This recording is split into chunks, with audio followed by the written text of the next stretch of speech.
Good news sa mga contractual na empleyado. Kasali na kayo sa mga makikihati sa nakokolektang service charge ng inyong pinagtatrabahoang establishmento. Nasa frontline na balitang yan, si Jenny Dongon.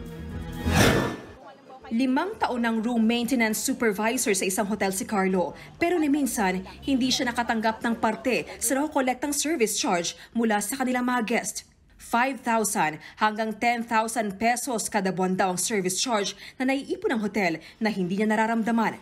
Contractual kasi si Carlo at tanging mga regular employee lang kasali sa hatian.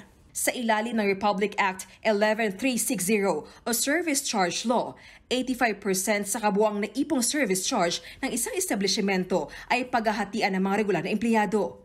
Habang ang natitirang 15% mapupunta sa management. Pero mas ginaganang magtrabaho si Carlo nang malamang inamyendahan ang implementing rules and regulation ng batas. Ngayon, buong 100% na nakokolekt ng service charge ay mapupunta sa lahat ng empleyado. Bukod sa mga direct hire, kasama na rin sa hatian ang mga contractual employee mula sa mga agency, gaya ng mga guard at maintenance crew. Sobrang laking tulong po noon.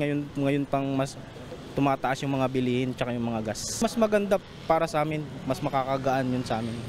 Paglilinaw pa ng Department of Labor and Employment, di kasama sa hatian ang mga manager.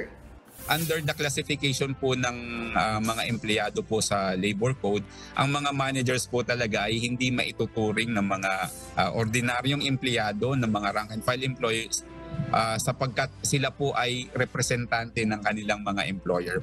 Ang waiter at regular employee na si Tristan, 4,000 hanggang 6,000 pesos ang nadadagdag sa kita dahil sa service charge. At ngayong silang mga empleyado na lang daw maghahati-hati, umaasa siyang madaragdagan ng partihan. Malaki rin kasi kumbaga nakakadagdag siya sa mga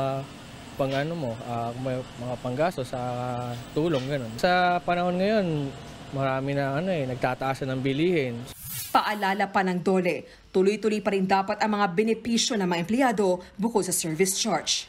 Nagbabalita mula sa Frontline, Jenny Dongon, News 5. Mga kapatid, may Los Baños po. Huwag magpahuli sa mga balita at impormasyong dapat ninyong malaman. Para sa mas malawak na balitaan at diskusyon, mag-follow at mag-subscribe sa social media pages ng News 5.